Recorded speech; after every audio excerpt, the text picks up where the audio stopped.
Welcome to the Immigrant in Law channel. When people think about relocating to the European Union, they often picture an idyllic scene: cozy streets, stability, safety, good schools, high-quality healthcare, and the feeling that life will finally become more peaceful. And in many ways, that's true. The EU can indeed offer a high standard of living, clear rules, and opportunities for work, study, business, and family life. But there are things that are rarely discussed before relocating. Not because they're deliberately hidden, but because they're hard to grasp until you're actually inside the system. Today, let's take an honest look. What no one tells you about life in the EU before you relocate, what you need to be prepared for, and why proper preparation can save you months of stress, thousands of euros, and a huge amount of anxiety.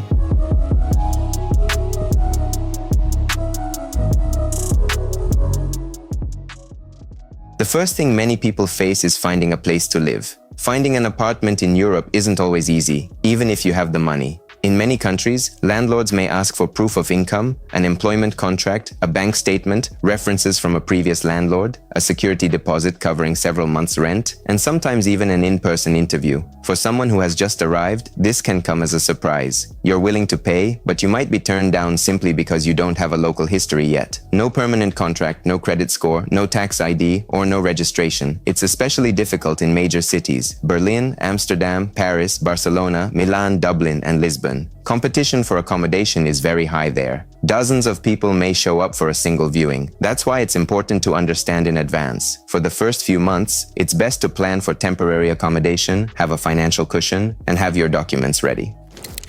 The second thing is bureaucracy. Many people imagine Europe as a place where everything runs smoothly and efficiently. In practice, the system may indeed be transparent, but it isn't always fast. Registering your address, obtaining a tax ID, getting health insurance, securing a residence permit, opening a bank account, and signing up for public services, all of this takes time. Sometimes an appointment isn't available for several weeks. Sometimes you have to come in person. Sometimes one document isn't enough, and you're asked to bring another. It's important to understand, the EU highly values order, but this order operates according to the rules. If a document isn't formatted correctly, wasn't translated by a certified translator, lacks an apostille, or the certificate has expired, the process can come to a halt. That's why, before your relocation, you need to do more than just gather documents. You need to understand exactly which documents will be required in a specific country and for a specific reason for residence. The third thing is the cost of living. People often compare salaries in Europe to their current income and think, great, I'll be making more money. But it's important to look not only at income, but also at expenses: rent, utilities, transportation, insurance, daycare, healthcare, taxes, food, communication, and household services. All of these factors paint the real picture. For example, a high salary in one country may seem attractive, but after taxes and rent, you'll have less disposable income than expected. In some countries, services are very expensive. Calling a repairman, fixing appliances, getting a haircut, going to the dentist, or hiring a nanny. These costs can come as an unpleasant surprise. That's why, before relocating, it's important to calculate not only your desired income, but also your actual monthly budget.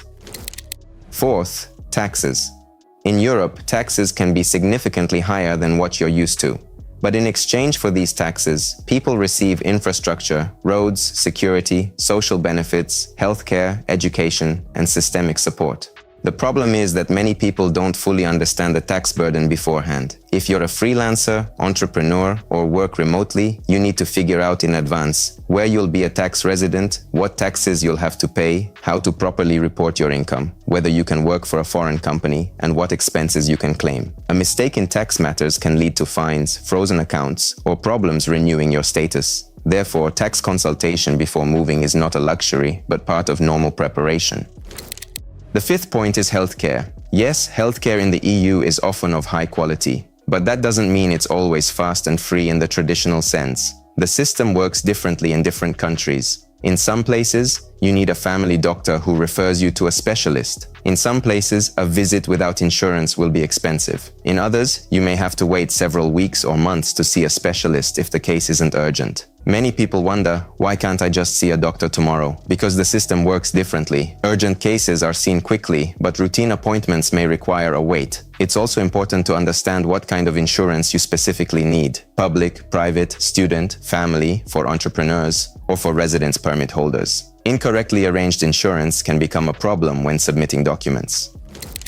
The sixth thing is children and education. For families, relocating to the EU is often driven by the desire to give their children a better future. And that's a very compelling reason. But a child's adaptation can be more difficult than it seems. A new language, new school, different curriculum, different teaching style, and the absence of familiar friends, all of this can be stressful. Even if a child is a quick learner, the first few months can be emotionally challenging. Parents need to adapt too. Schools may have different communication rules, a different grading system, and a different level of family involvement. In some countries, daycare is expensive and spots must be reserved in advance. Therefore, when relocating with children, it's important to research neighborhoods, schools, the language of instruction, the availability of adaptation programs, and actual enrollment deadlines ahead of time. Seventh, loneliness. This is what people talk about the least. Relocating is not just about paperwork and suitcases. It's a break from your familiar surroundings. At first, everything seems new and exciting, but after a few weeks or months, a feeling of isolation can set in. Friends are far away. Family is far away. The locals are polite, but they don't always become close friends right away. Building relationships requires language skills, time, and initiative. Many people go through a period when, on the surface, everything seems fine. They have a place to live, their paperwork is in order, and they have a job. But inside, they feel tired, homesick, and ask themselves, did I really make the right choice? This is normal. Adaptation is a process. It's important not to idealize the relocation in advance and to understand that the emotional side is just as important as the legal and financial aspects. The eighth point is language. It often seems that English will be enough. In some situations it is, especially in international companies, large cities, and tourist destinations. But to live a full life, the local language is very important. Doctors, schools, government authorities, rent agreements, neighbors, local news, everyday matters. All of this is much easier when you understand the country's language. Without the language, people often remain confined to a limited circle, work, home, and acquaintances from their own social circle. But with the language comes true integration, new connections, career growth, confidence, and independence. You don't have to speak perfectly from day one, but it's better to start learning the language before you move, not after. Ninth, career. Even if you have solid experience, a degree, and a strong resume, the job market in the EU may operate differently. Employers may place greater value on local education, local experience, language proficiency, an understanding of corporate culture, and the format of your CV. Sometimes a professional has to start in a lower position than they previously held, not because they've become less qualified, but because they need to adapt to a new system. For regulated professions, doctors, lawyers, engineers, teachers, proof of qualifications may be required. This doesn't mean career growth is impossible. On the contrary, there are many opportunities in the EU, but it's important to understand the process in advance. What documents are needed, whether a degree needs to be validated, what job offers are realistic, what language proficiency is required, and how long the job search might take. 10th, the banking system. Opening an account can be more complicated than it seems. The bank may request your registered address, source of income, employment contract, tax ID number, and documents proving the origin of your funds. Banks are particularly vigilant when it comes to large transfers. If you plan to transfer savings, pay for education, buy real estate, or start a business, you need to prepare proof of the fund's origin in advance. This is a standard part of financial oversight in the EU. But if the documents aren't ready, the transfer may be delayed and the account may be temporarily restricted. 11th, it's important to read everything you sign. Rent agreements, employment contracts, insurance policies, bank terms and conditions, agency agreements, and enrollment documents. Every detail matters. In some countries, verbal agreements mean almost nothing if they aren't put in writing, and signing a document means you've agreed to the terms. So never sign anything you don't understand. It's better to spend time on translation and consultation than to deal with a problem later that could have been avoided.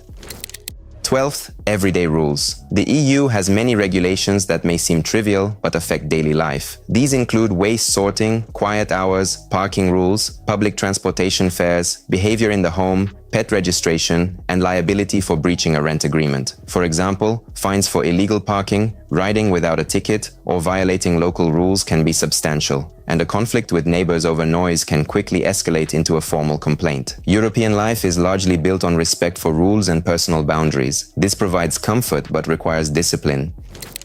And with all that said, it's important to emphasize the main point. The challenges don't mean that relocating isn't worth it. It's just that life in the EU isn't a vacation or a picture from social media. It's a new chapter that offers opportunities, but also comes with responsibilities. Here, you can build a stable life, give your children a quality education, advance your career, start a business, travel, and feel safe and confident about the future. But to do that, you need to do more than just arrive. You need to prepare properly. That is precisely why immigration support is so important. A good specialist helps you not only choose a country, but also understand the entire process, the basis for relocation, the necessary documents, realistic timelines, the cost to consider, how to avoid mistakes, and what to do after obtaining your status. The relocation process doesn't start at the airport. It begins with a sound strategy, an honest assessment of the situation, and an understanding of where you're headed. If you're planning to move to Europe and want to figure out which country and which legalization route are right for you, request a free consultation with the lawyers at Immigrant in Law. We'll develop the best relocation strategy for you, prepare all the necessary documents, explain the legal details in detail, and answer all your questions. We'll analyze your case, your goals, and your situation without any one-size-fits-all solutions. Want to learn more or start the process today? Contact us. All contact details are listed in the description below this video. We're here to help you take a confident step toward a new life. Like the video, subscribe to the channel, and ask your questions in the comments. I'll be happy to answer them. Discover a world of possibilities with Immigrant in Law.